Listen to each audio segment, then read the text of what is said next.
प्रधानमंत्री नरेंद्र मोदी की अध्यक्षता में गुजरात के सासनगिर में राष्ट्रीय वन्यजीव बोर्ड की हुई बैठक। पीएम ने उद्यान में किया वृक्षारोपण, कर्मियों से किया संवाद। राज्य के वार्षिक बजट में सामाजिक कल्याण, ढांचागत संरचना और पर्यटन विकास पर फोकस। अनुसूचित जाति परामर्शदात्री परिषद का होगा गठन। ट्राइबल यूनिवर्सिटी खोले जाने का प्रस्ताव। सत्ता पक्ष ने बजट को बताया विकासोन्मुख और संतुलित, विपक्ष ने बजट को नकारा, बताया कोरा कागज। नाकामी को छुपाने के लिए केंद्र पर आरोप प्रत्यारोप का सहारा।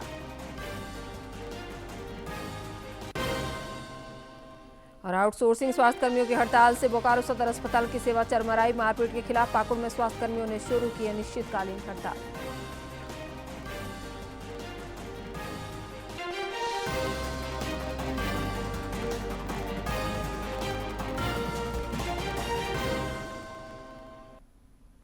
नमस्कार, प्रादेशिक समाचार में आपका स्वागत है। मैं हूं आपके साथ प्रियंका मिश्रा और अब समाचार विस्तार से। विश्व वन्यजीव दिवस के अवसर पर प्रधानमंत्री ने गुजरात के सासनगिर जूनागढ़ में राष्ट्रीय वन्यजीव बोर्ड की 7वीं बैठक की अध्यक्षता की। ये बैठक भारत की समृद्ध जैव विविधता की सुरक्षा और वन्यजीव संरक्षण को मजबूत करने की दिशा में प्रधानमंत्री मोदी के अटूट संकल्प को दर्शाता है। इस पहल से पर्यावरणीय संतुलन और सतत विकास को नई गति मिलेगी। प्रधानमंत्री ने गिर में राष्ट्रीय वन्यजीव बोर्ड की बैठक ली है। आपने अपनी तस्वीरों में देखा, यहाँ पर उन्होंने एक पौधा भी लगाया प्रासंगिकता के तौर पर और सफारी करते हुए एक अलग अंदाज भी देखा प्रधानमंत्री का। वहाँ की विजिटर्स बुक में भी अपने विचारों को अंकित करते हुए प्रधानमंत्री नरेंद्र मोदी, और हमने देखा था कि सफारी में एक खुली जीप में वो सवार थे जहाँ उन्होंने माँ प्रकृति के साथ वन्यजीवों की फोटोग्राफी की है। और प्रधानमंत्री की अध्यक्षता में ये जो बैठक हो रही है, कई युगांतकारी फैसले कि वन्य जीवों के संरक्षण और सुरक्षा को कैसे सुनिश्चित किया जाए, क्योंकि कई जो वन्य जीव हैं वो विलुप्त प्रजातियां हो सकती हैं और उस विलुप्त प्रजातियों को संरक्षित करके इकोसिस्टम को मेंटेन करना ये प्रतिबद्धता है। प्रधानमंत्री ने राष्ट्रीय वन्यजीव बोर्ड की जो 7वीं बैठक है उसकी अध्यक्षता की। गुजरात के सासनगिर में हुई बैठक में केंद्रीय पर्यावरण मंत्री के साथ शीर्ष आला अधिकारी और अन्य हितधारक भी मौजूद रहे। बैठक में वन्यजीव संरक्षण से जुड़ी जो तमाम पहल हैं, जो तमाम प्रयास किए जा रहे हैं, उन पर मंथन हुआ है। प्रधानमंत्री ने इसे लेकर महत्वपूर्ण सुझाव दिए हैं। प्रधानमंत्री ने वन्यजीव नेशनल रेफरल सेंटर जूनागढ़ की आधारशिला रखी। 16वें एशियाई शेर जनगणना 2025 पहल का भी प्रधानमंत्री ने शुभारंभ किया, जो हमने आपको अपने तस्वीरों में भी दिखाया है।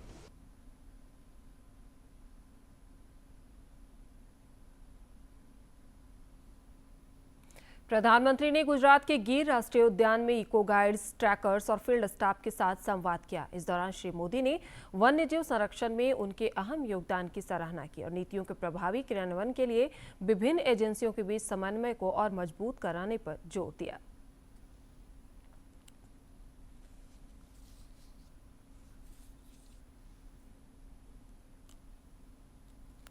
वन्यजीव संरक्षण को किस तरह से मजबूती मिलती हुई नजर आ रही है। भारत की जो तमाम बेहद महत्वपूर्ण कदम यहाँ पर उठाए हैं, जिस तरह से तकनीक के माध्यम से, जागरूकता के माध्यम से, उस संवेदनशीलता के माध्यम से स्थानीय समुदायों की भागीदारी को और भी मजबूत करने के प्रयास यहाँ पर किए गए प्रधानमंत्री मोदी की तरफ से, सरकार की तरफ से, उसी की एक झलक हम यहाँ पर देख रहे हैं। प्रधानमंत्री ने सासनगिर से पेट्रोलिंग बाइक्स को हरी झंडी दिखाकर रवाना किया।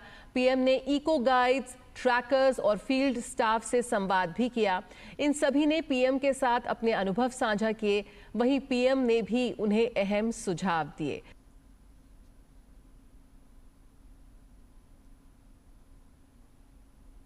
इससे पहले प्रधानमंत्री ने गिर राष्ट्रीय उद्यान का दौरा भी किया। जंगल सफारी के दौरान प्रधानमंत्री ने खुली जीप में उद्यान का भ्रमण कर वन्य जीवों को देखा और व्यवस्थाओं का जायजा भी लिया।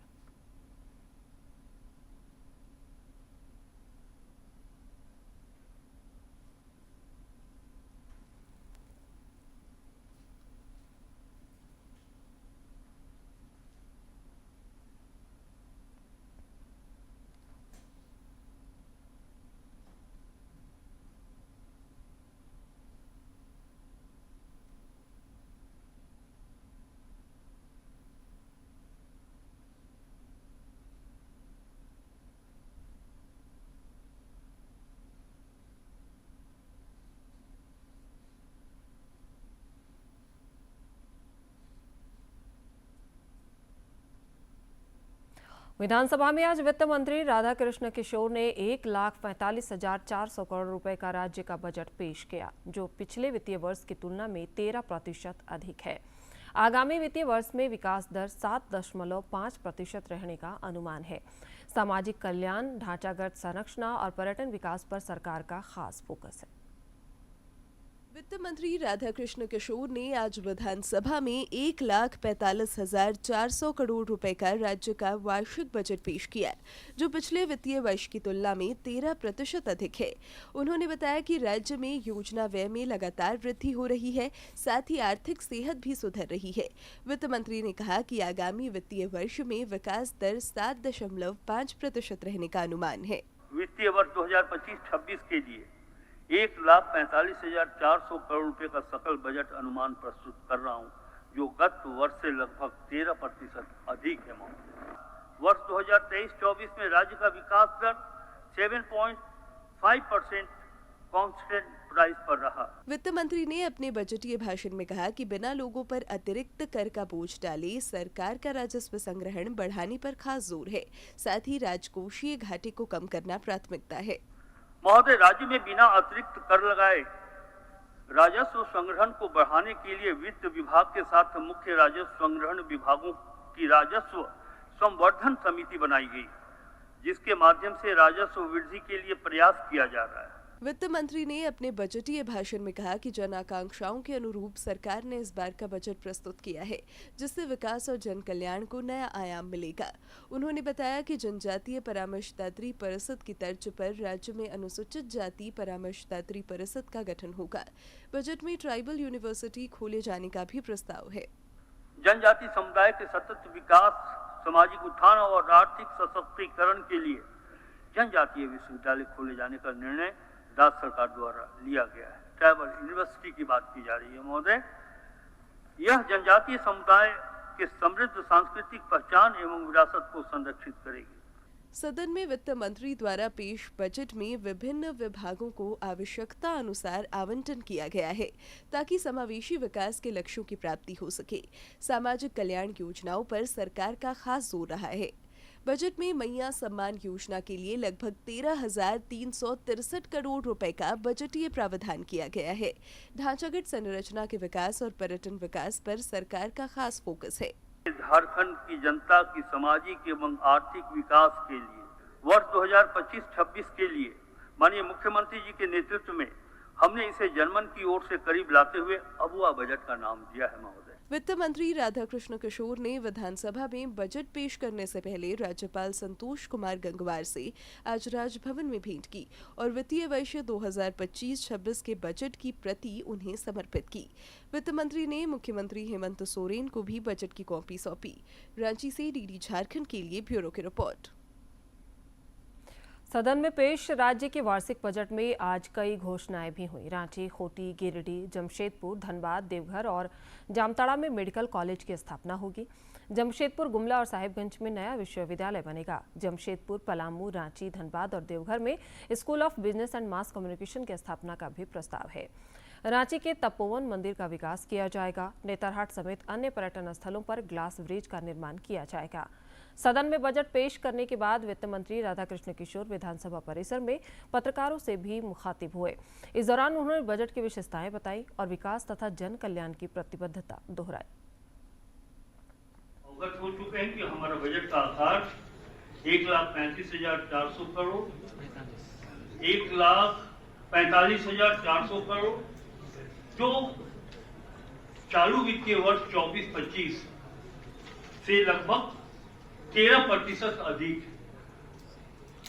हमारा जो रेवेन्यू एक्सपेंडिचर है वो 1,10,636 करोड़ और जो कैपिटल इन्वेस्टमेंट है, कैपिटल एक्सपेंडिचर है, पूंजीगत व्यय है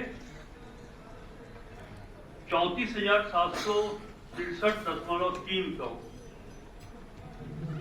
और जो फिजिकल डेफिसिट है, राजकोषीय घाटा 11,253.44 करोड़ रुपये।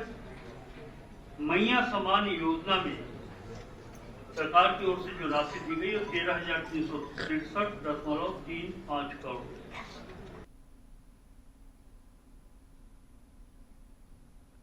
मुख्यमंत्री हेमंत सोरेन ने विधानसभा में पेश बजट की सराहना की। पत्रकारों से बातचीत करते हुए उन्होंने कहा कि ये बजट झारखंड के समग्र विकास का रोड मैप है जो सबको जोड़ने वाला है।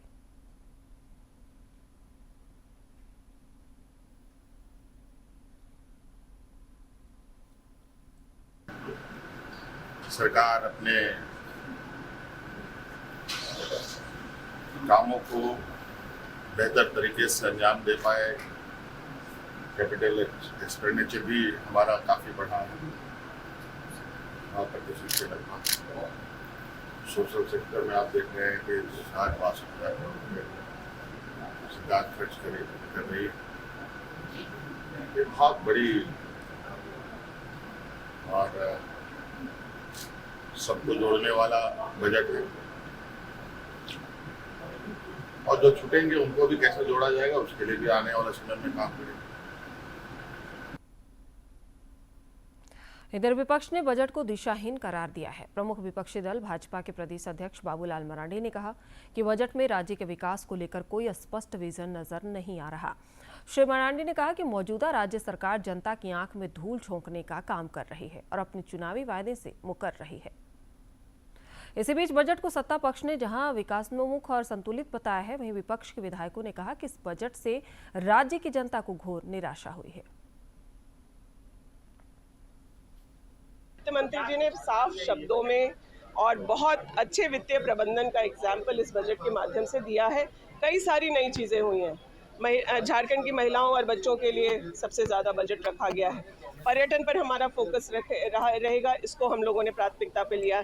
इंडस्ट्री के लिए हमारा रोड मैप तैयार है, और ग्रामीण विकास के लिए जिन चीज़ों को प्राथमिकता पे लेना चाहिए वो भी हम लोगों के सामने है। हमारे माननीय मुख्यमंत्री हेमंत सोरेन जी जो गंभीरता दिखाए हैं, जो संवेदनशीलता है उनके अंदर, वो कहीं ना कहीं हमारे जनमानस को वो जरूर भाएगी। और जिस तरह के बजट लाया गया है ये स्वागत योग्य बजट है और सभी के जनहित को देखते हुए ये बजट को बनाया गया है। ऐसा प्रावधान नहीं है बेरोजगारों के लिए, हमारे पढ़े लिखे नौजवानों के लिए कोई ऐसी बजट के अंदर व्यवस्था नहीं है। साल में कितनी नौकरियां देंगे कोई चर्चा भी नहीं है। बेरोजगारों को बेरोजगारी भत्ता देंगे कोई चर्चा नहीं है। किसी भी क्षेत्र में आप देख लीजिए, ये बजट बिल्कुल और बिल्कुल निराश करने वाली बजट है। न आदिवासी हित में है, न मूलवासी हित में, न युवा का हित में, न किसानों के हित में है। वहीं भाजपा विधायक सह पूर्व मंत्री नीरा यादव ने बजट पर प्रतिक्रिया व्यक्त करते हुए इसे कोरा कागज बताया। उन्होंने कहा कि राज्य सरकार अपनी नाकामियों को छुपाने के लिए केंद्र सरकार पर बेवजह आरोप लगा रही है। नीरा यादव ने कहा कि तथाकथित अबुआ बजट में युवाओं के रोजगार के लिए कुछ भी नहीं, ये पिछुआ बजट है। बजट जो है ना, केवल एक मोटी सी पुस्तक 44 पन्नों की पकड़ा दी गई, और जो 2014 से लेके 19 तक हम लोगों ने जो कार्य किया था उसी को डाल दिया गया कि हमने ये योजना चला रहे हैं, हमारे द्वारा ये योजना चल रहा है। उससे ज़्यादा कुछ भी नहीं मिला। इसलिए ये बजट अबुआ बजट नहीं, हम तो बोलते ये बजट पिछुआ बजट है और सबसे खराब बजट है। राज्यपाल संतोष कुमार गंगवार से आज पांकी के विधायक डॉक्टर कुशवाहा शशिभूषण मेहता ने राजभवन में मुलाकात की। उन्होंने राज्यपाल को पलामू जिले की विभिन्न योजनाओं में कथित अनियमितताओं से अवगत कराते हुए विधि सम्मत कार्रवाई के लिए ज्ञापन सौंपा। श्री मेहता ने राज्यपाल से इन मामलों की निष्पक्ष और गहन जांच कर दोषी संवेदकों और अधिकारियों पर सख्त कार्रवाई करने का आग्रह किया ताकि ग्रामीण जनता को त्वरित न्याय मिल सके। भाजपा सांसद निशिकांत दुबे ने संताल परगना में बांग्लादेशी घुसपैठ मामले पर फिर राज्य सरकार को घेरा है। उन्होंने पत्रकारों से बातचीत करते हुए कहा कि राज्य सरकार की कार्यशैली से तुष्टीकरण की परतें खुल रही हैं।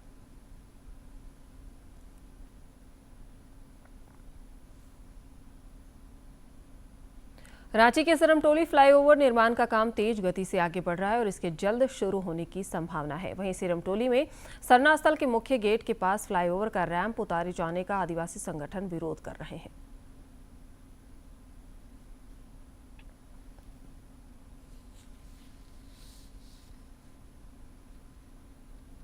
हमारी जो सरकार से मांग है, सरूल आगामी 1 अप्रैल को इसी सिरिम टोली स्थल में लाखों लाख की संख्या में यहाँ हमारे श्रद्धालु पूजा अर्चना करने के लिए आएंगे।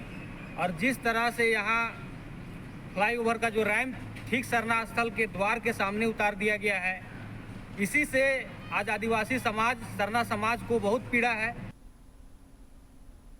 बोकारो सदर अस्पताल में कार्यरत आउटसोर्सिंग स्वास्थ्यकर्मी विभिन्न मांगों को लेकर हड़ताल पर चले गए हैं, जिससे स्वास्थ्य सेवा पूरी तरह चरमरा गई है। हड़ताल की वजह से सफाई और नर्सिंग कर्मचारियों पर खासा असर पड़ा है। आंदोलनरत कर्मियों ने न्यूनतम मजदूरी, लंबित पारिश्रमिक भुगतान समेत अन्य मांगों पर जोर दिया है।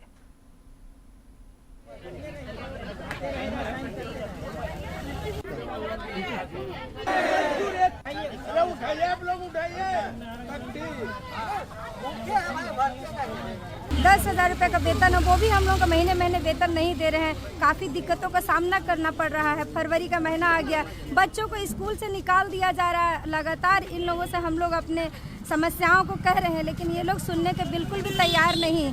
और जब हम लोग हड़ताल का नोटिस भी दिए 1 महीना पहले, फिर भी ये लोग नहीं कुछ समझने को तैयार। उल्टा हम लोग को धमकी पे धमकी की, जो हड़ताल पे बैठिएगा उसको नौकरी से निकाल देंगे।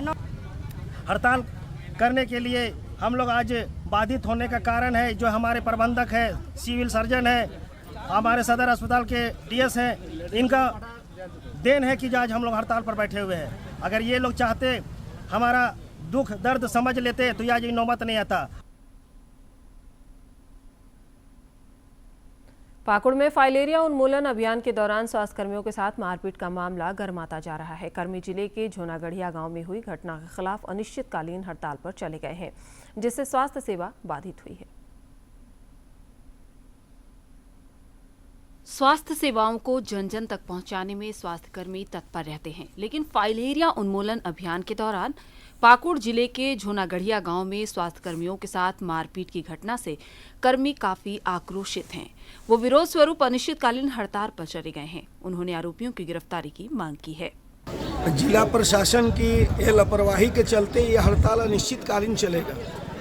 माननीय उपायुक्त महोदय के दिए गए निर्देश के आलोक में 25 तारीख तक हम लोगों ने 9 बजे रात तक एमडीए का कार्यक्रम करके जिला को 1 नंबर पोजीशन पे लाए, लेकिन हमारे सभी स्वास्थ्य कर्मियों के साथ जो न्याय मिलना था वह न्याय नहीं मिला। इधर जिले के civil surgeon doctor Mantu Kumar Tekriwal ने कहा कि स्वास्थ्य कर्मियों के साथ मारपीट मामले की पुलिस प्रशासन को जानकारी दे दी गई है। प्रशासन उनके द्वारा FIR कर दिया गया है। प्रशासन और पुलिस इसमें काफी एक्टिव है, वो अपने लेवल से इसको देख रहे हैं और जल्द से जल्द इसका निराकरण हो जाना चाहिए, ऐसी संभावना व्यक्त की जाती है। बहरहाल स्वास्थ्य कर्मियों के हड़ताल पर जाने से जिले की स्वास्थ्य व्यवस्था चरमरा गई है, जिससे मरीजों को काफी परेशानियों का सामना करना पड़ रहा है। पाकुड़ से रामप्रसाद सिन्हा की रिपोर्ट। गिरिडीह जिले में साइबर अपराध पर अंकुश लगाने के लिए पुलिस लगातार कार्रवाई कर रही है। इस क्रम में पुलिस ने मुफस्सिल थाना अंतर्गत पपरमा टांड से 2 शातिर साइबर अपराधियों को गिरफ्तार कर लिया है। इनके पास से 6 मोबाइल फोन, 9 सिम कार्ड समेत अन्य चीजें बरामद भी हुई हैं। ये लोग विभिन्न योजनाओं और कस्टमर केयर अधिकारी का झांसा देकर ठगी किया करते थे।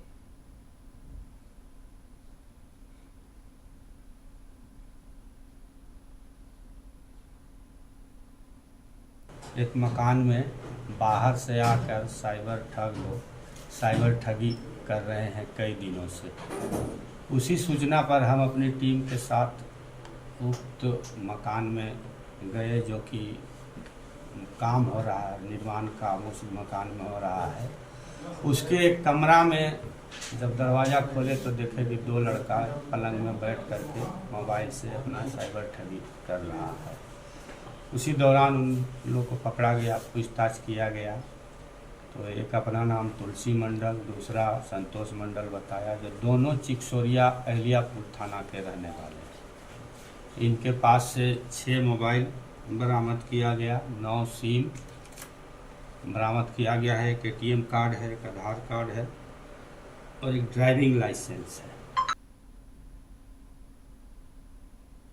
इधर रामगढ़ में कोयले के अवैध कारोबार पर पुलिस की नजर है। जिले के वेस्ट बोकारो उपी क्षेत्र के बसंतपुर वन क्षेत्र से पुलिस ने एक ट्रक को जब्त किया है, जिसमें 40 टन कोयला लदा हुआ था। इस मामले में पुलिस ने ट्रक के चालक को गिरफ्तार कर लिया है।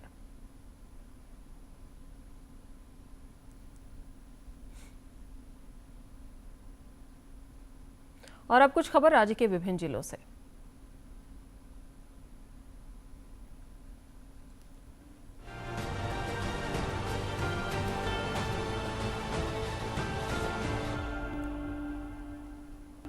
चाईबासा जिला के गुदड़ी थाना क्षेत्र में सड़क सुरक्षा एवं अपराध नियंत्रण और विधि व्यवस्था संधारण को प्रभावकारी बनाने के उद्देश्य से विभिन्न क्षेत्रों में सघन वाहन जांच अभियान चलाया गया।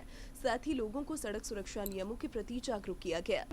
साहिबगंज जिले में जिला स्तरीय मोटर एक्सीडेंट क्लेम ट्रिब्यूनल पर 1 दिवसीय कार्यशाला का आयोजन किया गया, जिसमें सड़क दुर्घटना पीड़ितों को त्वरित और उचित मुआवजा दिलाने की प्रक्रियाओं पर विस्तृत चर्चा हुई। खूंटी थाना अंतर्गत हेसहातू, बड़ा बांडी, छोटा बारू, भंडरा और अड़की थाना अंतर्गत ग्राम बरूबेड़ा सहित साइको थाना अंतर्गत ईदिल डी और अन्य क्षेत्रों में कुल 228 एकड़ में लगे अवैध अफीम की खेती को विनष्टीकरण किया गया। देवघर जिले के उपायुक्त ने जानकारी दी है कि जिले में चौकीदार सीधी नियुक्ति को लेकर आयोजित लिखित एवं शारीरिक जांच परीक्षा के पश्चात सफल अभ्यर्थियों का मेडिकल जांच 6 मार्च से 12 मार्च तक निर्धारित किया गया है। साथ ही तिथिवार अभ्यर्थियों की सूची आधिकारिक वेबसाइट पर प्रकाशित कर दी गई है। खूंटी जिले में जिला उद्यान कार्यालय के तत्वावधान में राज्य उद्यान विकास योजना के अंतर्गत आयोजित 5 दिवसीय मधुमक्खी पालन प्रशिक्षण कार्यक्रम का समापन हुआ।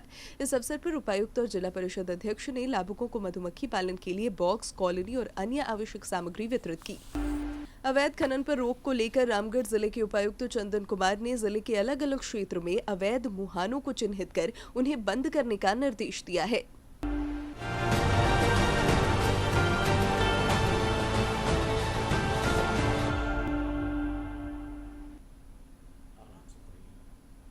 आइए देखते हैं विधानसभा समीक्षा।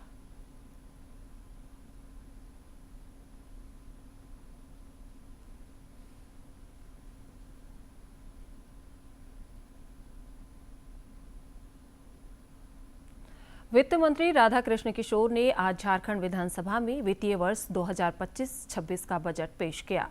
वित्त मंत्री ने 1,45,400 करोड़ रुपए का बजट पेश किया। वित्त मंत्री द्वारा पेश बजट में सामाजिक क्षेत्र में विशेष ध्यान दिया गया है। बजट में झारखंड सरकार की महत्वाकांक्षी योजना मुख्यमंत्री मैया सम्मान योजना के लिए 13,363 करोड़ 35 लाख रुपए की राशि का प्रावधान किया गया है। इस योजना में दी गई राशि कई विभाग के आवंटन से कम है। वर्तमान बजट में सरकार ने किसी नई योजना की घोषणा नहीं की है। रांची, खूंटी, गिरिडीह, जमशेदपुर, धनबाद, देवघर और जामताड़ा जिला मुख्यालय में नए मेडिकल कॉलेज बनाने, राज्य के प्रमुख पर्यटन स्थलों के विकास के लिए टूरिस्ट सर्किट विकसित करने, जमशेदपुर, गुमला और साहिबगंज में नए विश्वविद्यालय स्थापित करने, शिक्षा के क्षेत्र में विकास के लिए इनोवेशन हब, टेक्नोलॉजी पार्क की स्थापना सहित कई बड़ी घोषणाएं बजट में की गई हैं। वित्त मंत्री राधाकृष्ण किशोर ने आज प्रश्नकाल के बाद विधानसभा पटल पर वित्तीय वर्ष 2025-26 का बजट रखा। उन्होंने बताया कि वित्तीय वर्ष 2025-26 के लिए 1,45,400 करोड़ रुपए का सकल बजट अनुमान है, जो गत वर्ष से लगभग 13% अधिक है। उन्होंने ये भी बताया कि वित्तीय वर्ष 2025-26 में राजस्व व्यय के लिए 1,10,636 करोड़ रुपए प्रस्तावित है, जो गत वर्ष से 20.48% अधिक है।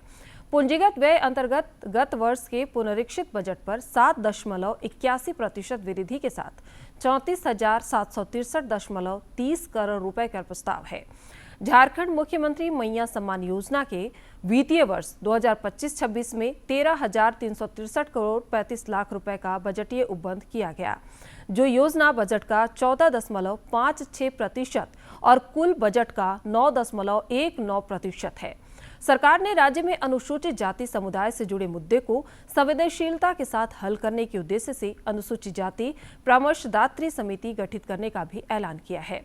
इस बार बाल बजट का भी ऐलान किया गया है। इसके लिए 9,411.27 करोड़ रुपए का प्रावधान किया गया है।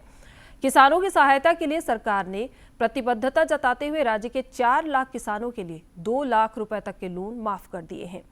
वित्त मंत्री ने कहा कि बजट का फोकस ग्रामीण एवं कृषि विकास पर है। ग्रामीण विकास के लिए 9,841 करोड़ और कृषि क्षेत्र के लिए कुल 4,587 करोड़ 66,24,000 रुपए की राशि निर्धारित की गई है। किसानों को कृषि यंत्रों के लिए 140 करोड़ रुपए, तालाब निर्माण और डीप बोरिंग के लिए 203 करोड़, उद्यान विकास के लिए 304 करोड़, मुख्यमंत्री पशुधन विकास योजना के लिए 255 करोड़, फसल बीमा के लिए 350 करोड़, कृषि उपज भंडारण के लिए 259 करोड़ की राशि का प्रावधान किया गया है। पंचायती राज के लिए 2144 करोड़ 78,14,000 रुपए और जल संसाधन के लिए 2,257 करोड़ 45 लाख रुपए की राशि स्वीकृत की गई है। इससे पहले प्रश्नकाल के दौरान पक्ष विपक्ष के कई सदस्यों के प्रश्न पर सरकार की ओर से जवाब दिया गया। वहीं बजट पेश करने के बाद विधानसभा अध्यक्ष रविंद्रनाथ महतो विधानसभा की कार्यवाही मंगलवार पूर्वाह्न 11 बजे तक के लिए स्थगित कर दी।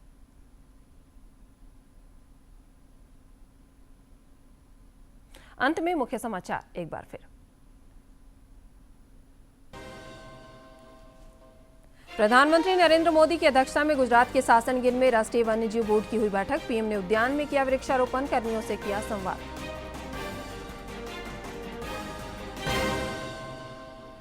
राज्य के वार्षिक बजट में सामाजिक कल्याण, ढांचागत संरचना और पर्यटन विकास पर फोकस। अनुसूचित जाति परामर्शदात्री परिषद का होगा गठन। ट्राइबल यूनिवर्सिटी खोले जाने का प्रस्ताव। सत्ता पक्ष ने बजट को बताया विकासोन्मुख और संतुलित। विपक्ष ने बजट को नकारा, बताया कोरा कागज। नाकामी को छुपाने के लिए केंद्र पर आरोप प्रत्यारोप का सहारा। और आउटसोर्सिंग स्वास्थ्य कर्मियों की हड़ताल से बोकारो सदर अस्पताल की सेवा चरमराई। मारपीट के खिलाफ पाकुड़ में स्वास्थ्य कर्मियों ने शुरू किया अनिश्चितकालीन हड़ताल।